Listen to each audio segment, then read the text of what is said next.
warahmatullahi wabarakatuh. Selamat sore semuanya, salam sejahtera bagi kita semua. Mari kita mulai perkuliahan ke-13 mata kuliah anggaran ya atau budgeting. Kita mulai pertemuan ke-13 ini tentang kita membahas tentang budgeting anggaran ya. Budgeting modal ya atau anggaran modal, atau dalam bahasa Inggrisnya adalah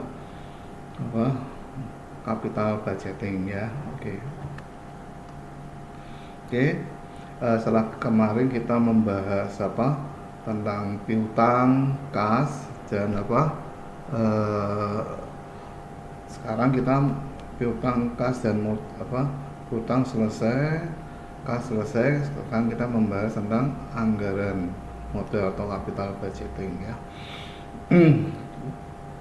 Kenapa penting anggaran atau anggaran modal atau capital budgeting itu sangat penting? Kenapa? Karena suatu perusahaan setelah melakukan anggaran dan melaksanakan realisasi dari anggaran penjualan, kemudian anggaran produksi, kemudian anggaran persediaan bahan baku, kemudian atau bahan mentah, kemudian anggaran tenaga kerja langsung atau tenaga kerja buruh atau PTKL, kemudian anggaran BOP, kemudian anggaran piutang, dan yang kemarin kita belajar anggaran kas ya. Kenapa penting? Karena perusahaan itu harus menghitung setelah berapa tahun ya, maka dia akan menghitung apakah modalnya itu yang sudah dianggarkan itu sudah sudah break even point atau sudah impas atau belum ya. Kalau sudah impas, maka pemilik itu akan mempertimbangkan apakah dia akan menambah modal ya, atau menginvestasikan keuntungannya itu ke jalan investasi lain, atau optimalkan ya, secara kemarin seluruh anggarannya itu dioptimalkan ya. Jadi anggaran modal atau capital budgeting adalah proses perencanaan pembelanjaan aset ya, dengan mengharapkan mendapatkan arus kas pengembalian ya. Berarti break even point minimal ya, break even point di atas 1 tahun. Nah, di anggaran ini kita belajar bagaimana kita menghitung kapan kita sudah balik modal ya, atau impasnya ya, atau kita sudah untung dalam berapa tahun, ininya gitu. Sedangkan dari Rianto 2001 adalah capital budgeting adalah proses secara menyeluruh dari perencanaan hingga pengambilan keputusan tentang pengeluaran dana yang jangka waktunya pengembalian lebih dari 1 tahun atau jangka pendek ya. Ini sangat mempengaruhi ya. Nanti kita kemarin juga belajar dana taktis ya. Dana taktis itu adalah dana jangka pendek, tapi kalau dana strategis adalah lebih dari 1 tahun atau 5 tahun ke depan ya gitu. Kemudian anggaran modal sangat penting. Kenapa? Karena kesuksesan perusahaan di masa datang tergantung pada keputusan jangka panjang yang dibuatnya ya. Contohnya gini, kalau kita mulai usaha, kita harus punya money management atau alokasi modal yang disetor ya. Contoh gini, ada kasus sebuah rumah makan ya, itu membuka rumah makan itu masaknya enak ya, tapi karena dia baru ya, dia membuka selama 1 bulan, 1 minggu dulu sepi, 2 minggu sepi, kemudian 3 minggu sampai 1 bulan ya. Kemudian dia masuk bulan kedua, dananya tuh sudah cekak atau sudah menipis ya, karena untuk biaya-biaya operasional, misalnya pegawai selama dia buka rumah makan tersebut, bayar pegawai, bayar listrik, bayar iuran. Nah, padahal dia berpikir mau meneruskan rumah makannya atau tidak pada bulan kedua. Padahal di bulan ketiga itu secara tidak secara nyata atau kasat mata itu banyak calon pembeli di rumah makan tersebut yang sudah lewat. Dia mungkin lihat dulu, oh warung ini kok sepi, kenapa ya, warung ini kok sepi kenapa ya. Sehingga pada bulan ketiga itu banyak calon pembeli itu sudah mau makan di rumah makan tersebut ya, tapi karena pemiliknya tuh tutup di bulan kedua, tidak konsisten tidak teruji, maka dia kehilangan semuanya ya, karena anggaran modalnya tidak direncanakan lebih baik. Anggaran modal itu sangat penting untuk perputaran ya, perputaran cash flow-nya ke depan ya, sehingga harus dibuat ya, karena untuk mempengaruhi kinerja jangka panjang. Sedangkan jangka pendeknya aja rumah makan itu harus bertahan minimal 4 bulan, dia harus bertahan dulu. Seringkali pelanggan itu datangnya di bulan kedua atau ketiga ya, setelah dia lihat ini ada rumah makan baru, pemasakannya tertulisannya masaknya enak ya, kemudian tempatnya bersih ya, airnya yang buat cuci itu dari wastafel ya, itu adalah pertimbangan dari calon pelanggan yang akan membeli ya. Yang ketiga, penganggaran modal yang efektif akan meningkatkan jangka waktu dan kualitas tambahan aset ya. Kalau orangnya tuh untuk BEP aja ya, prosesnya nanti akan BEP dulu, dia sudah impas atau belum. Kalau sudah impas, maka dia akan, pemilik atau yang punya itu akan menginvestasikan berpikir ke depan, oh ini mau saya kembangkan atau tidak, kayak gitu ya. Nanti kalau saudara punya usaha atau saudara kerja, nanti saudara akan memakai penerapan dari anggaran atau budgeting ini. Nanti saudara ini hampir sama di manajemen keuangan ya. Manajemen keuangan saudara juga dapat tentang anggaran ya atau budgeting. Oke ya, ini kepentingan untuk penambahan dan perluasan fasilitas. Kemudian kalau dia sudah untung, misalnya warung makan itu ya, rumah makan itu sudah untung karena dia hanya produknya dua, misalnya soto ayam dan soto sapi. Nah, dia karena sudah untung, dia mau berpikir mau membuat produk baru, misalnya paru goreng ya, atau empek-empek, atau pecel yang lebih gampang. Kemudian nanti pemilik juga memperluas perluasan produknya, yang dulu dikirim hanya sekitarnya aja, dia mau membuka cabang ya gitu. Kemudian penggantian atau replacement ya, misalnya sudah untung, maka pengusaha rumah makan tersebut akan mengganti alat-alat yang sudah usang atau yang sudah lama yang lebih efisien. Kemudian dia akan menyewa atau membeli dan menyesuaikan dengan peraturan pemerintah tentang pajak atau itu adalah kalau dilema kalau kita mau buka usaha.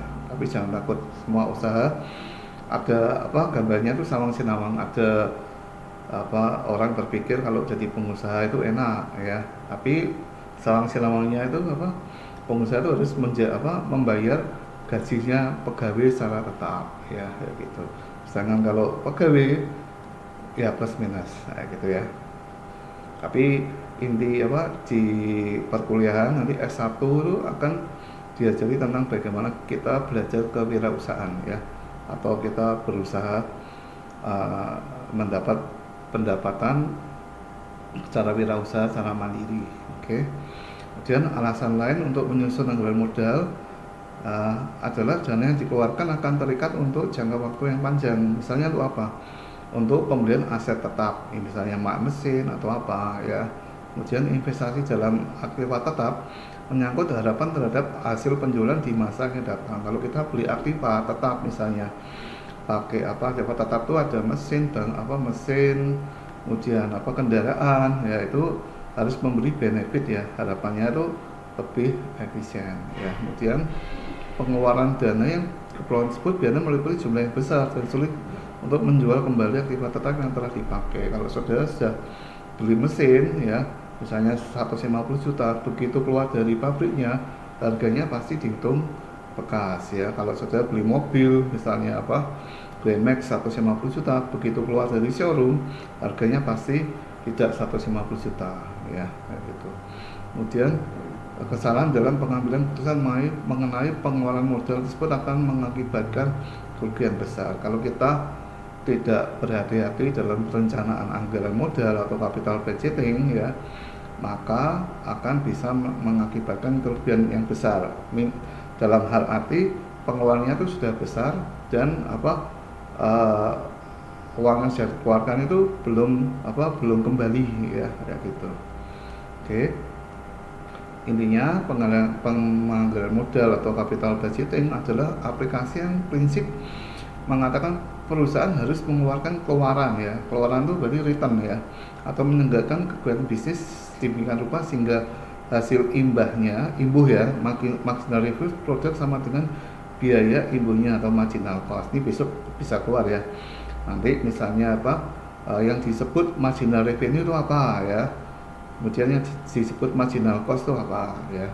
Kemudian prinsip ini dalam kerangka penganggaran modal berarti bahwa perusahaan harus melakukan tambahan investasi sedemikian rupa sehingga perolehan imbuh marginal return itu sama dengan biaya imbuhnya, biaya pemicunya yang keluar ya. Kemudian daftar berbagai proyek investasi dari hal yang tertinggi hingga yang terendah mencerminkan kebutuhan perusahaan akan modal untuk investasi ya. Kemudian biaya imbuh dari berbagai investasi itu akan memberi petunjuk ke depan ya untuk memperoleh tambahan modal guna membiayai investasi. Biaya imbuh modal berarti jumlah biaya yang harus ditanggung oleh perusahaan untuk memperoleh dana dari luar, misalnya menjual saham ya. Menjual saham kan dapat uang tapi ada biayanya ya, biayanya harganya turun ya. Ini sekarang kita masuk perilaku dari modal kapital ya. Kapital atau modal dalam bahasa asingnya adalah merujuk aktiva tetap yang digunakan dalam operasi perusahaan ya. Sedangkan anggaran adalah menjelaskan arus kas keluar dan arus kas masuk yang diproyeksikan pada periode tertentu di masa yang akan mendatang ya. Capital budgeting adalah proses identifikasi, menganalisis dan memilih berbagai proyek investasi yang pengembaliannya atau cash flow-nya di atas 1 tahun ya. Ini ya prinsip dasar proses kapital bisnis. Kalau kita mulai bisnis, maka kita akan sebelum memulai kita akan menghitung dulu apakah kita mampu untuk mencapai break even point. Contoh ya, saudara ikut multi level ya, saudara diharuskan membayar masuk pertama 5 juta ya. Jangan untuk kembali 5 juta itu saudara harus menjual produknya itu misalnya 1000 piece ya. Nah, saudara harus berpikir kalau saudara mau berusaha untuk ikut multi level dan saudara sudah keluar 5 juta ya, dan saudara mampu enggak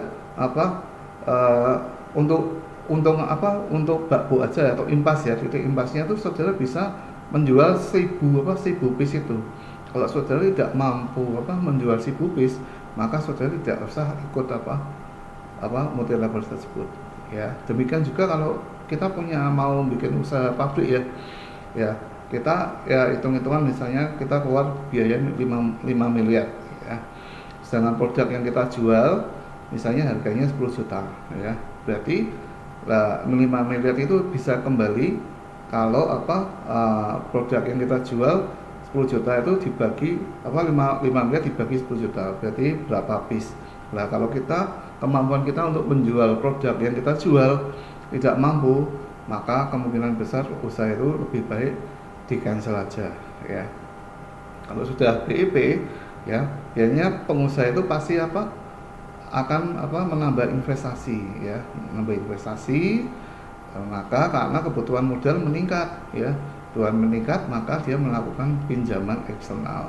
Kalau prinsip saya lebih baik kalau kita mulai usaha jangan pakai utang ya, lebih baik kita dengan kekuatan finansial dari pelaku usahanya tersebut. Oke.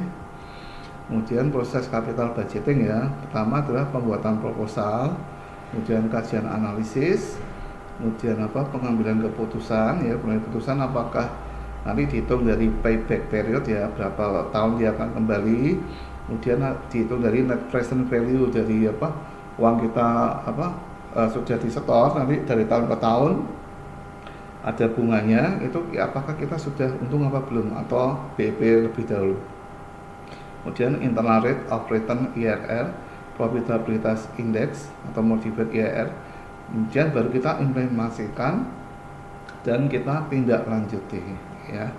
Langkah-langkah penganggaran modal sebaiknya adalah membuat proposal ya, kayak tadi ya, buat proposal, kemudian memperkirakan ya, kalau kita buat proposal berarti uh, otomatis harus kita keluar harus ada benefitnya ya, pendapatan yang masuk bagi dari proyek investasi tersebut. Kemudian melakukan evaluasi terhadap arus kas tersebut. Oh ternyata arus kasnya pelan ya, maka kita harus berhati-hati kalau kedepannya lagi investasi, maka kemungkinan kita harus lebih berhati-hati lagi. Kemudian melakukan evaluasi ulang atas proyek yang dilaksanakan dan melakukan pengecekan setelah proyek selesai, apakah proyek yang berjalan itu mesti untung atau enggak. Kalau gejalanya kedepannya rugi besar, maka lebih baik kita tutup aja atau kita jual dari investasi yang kita sudah keluarkan ya. Jenis-jenis investasi proyek adalah pembuatan produk baru ya. Produk baru contohnya dulu ya, sekarang banyak perusahaan sudah gede, misalnya kayak Kopiko ya. Kopiko dulu hanya membuat permen aja ya, permen dengan ekstra kopi ya, sehingga laris. Tapi setelah dia besar, maka Kopiko sekarang membuat membuat kopi dalam kemasan gelas ya, ataupun yang lainnya dalam kemasan botol, ataupun dalam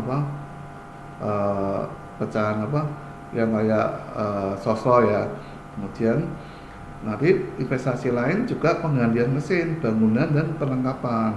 Apakah dievaluasi mesin-mesin supaya kalau mesin-mesin itu sesuai dengan pendapatan yang ada, biasanya ada kapasitas jumlah produksinya maksimal dari mesin tersebut. Kalau pemilik berpikir kapasitas mesin itu diganti yang lebih baru, nanti hasilnya, outputnya, produknya yang diproduksi dua kali lebih besar dan tren pasar juga meningkat positif, maka dia akan melakukan penambahan mesin ya, biasanya penambahan atau penggantian mesin. Kemudian pemilik juga melakukan riset dan pengembangan, apakah dan sekarang itu signifikan atau positif untuk meluncurkan produk baru atau lainnya, dan eksplorasi dan lain-lainnya ya. Teknik-teknik penganggaran modal ya, yang pertama adalah payback period ya, kedua net present value, kemudian yang ketiga adalah profitabilitas index atau PI, kemudian yang keempat adalah internal rate of return atau IRR ya. Ini kita masuk ke payback period. Nanti kita bisa 2 kali pertemuan ya, ini ya buat besok. Jadi payback period, nanti kita belajar bagaimana menghitung payback period ya. Payback period contoh gini, misalnya saudara memberi pinjaman ke teman ya, misalnya 10.000 100.000 ya. Nah, kemudian temannya itu tiap tahun mengangsur 30.000 ya. Jadi payback periodnya berapa ya? Berarti payback period adalah 100.000, kalau 30.000 kalikan 3 berarti sudah 90.000 ya.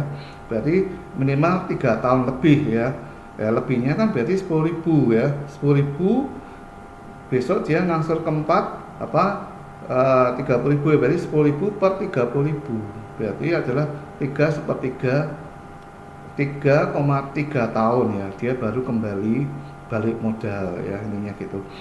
Kalau saudara memberi pinjaman misalnya atau usaha dengan kembalinya modal lebih cepat, maka saudara akan lebih aman ya, karena modalnya sudah balik, daripada kalau kita punya usaha atau minjami orang kembalinya kapan, modalnya itu akan lebih resiko ya. Hitungannya dari arus kas yang masuk ya, arus kas atau dari cicilan dari misalnya 100.000 itu dibayar 30.000, 30.000, maka minimal 3 tahun lebih ya, 3 tahun, 3,33 tahun ya. Kalau simulan dengan nilai payback period paling pendek, maka proyek tersebut diterima. Nanti ada soal ya, misalnya saudara usaha 1 juta ya, kemudian 1 juta, pendapatan tahun pertama misalnya 50 juta ya, pendapatan tahun kedua 50 juta, sedangkan si B keluar uang 100 juta, pendapatan pertama 30 juta ya. Kemudian pendapatan tahun kedua 70 juta.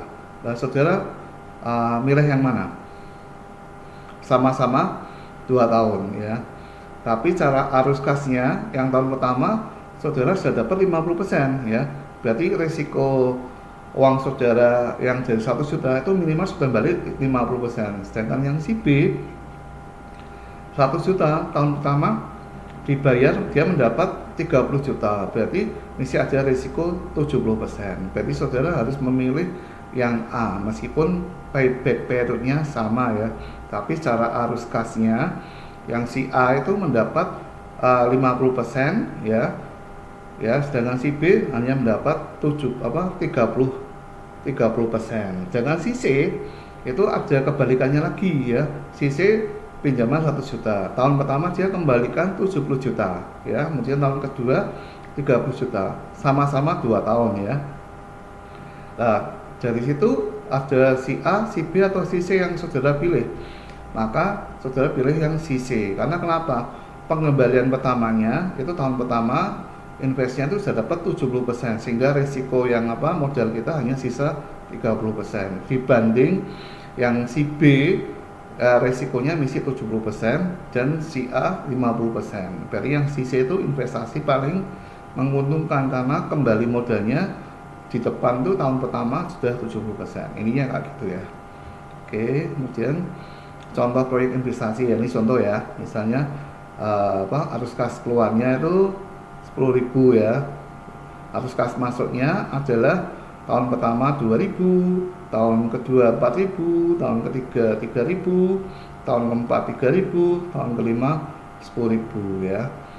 Ini berarti kalau kita menghitung 10.000, maka tahun pertama 2.000, tahun kedua 4.000, baru 6.000 ya. Tahun ketiga 3.000, berarti baru 9.000 ya. Tahun keempat 3.000, berarti totalnya tahun keempat 12.000. Maka payback periodnya berapa ya? Ini ya.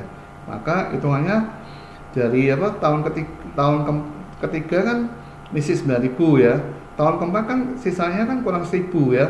Berarti 1.000 per 3.000 sama dengan 1.000 per 3.000 sama dengan 3,33 tahun. Nanti misalnya di dalam satu soal yang sama, ini dari si A ya, nanti yang si B tahun pertamanya 5.000 ya, tahun keduanya 2.000, tahun ketiganya sama 9.000, maka saudara akan memilih yang tahun pertamanya lebih besar daripada pilihan yang lain. Ini net gitu ya. Oke. Ini ya nanti contohnya ya, cara ngitungnya ya. Kalau tidak ada pertanyaan tak cek dulu zakatnya masuk. Oke. Kalau tidak ada pertanyaan saya akhiri dulu, nanti kita lanjutkan di pertemuan yang akan datang. Oke. Tadi kita membahas arus kas capital budgeting untuk 2 pertemuan. Oke. Saya akhiri. Wassalamualaikum warahmatullahi wabarakatuh.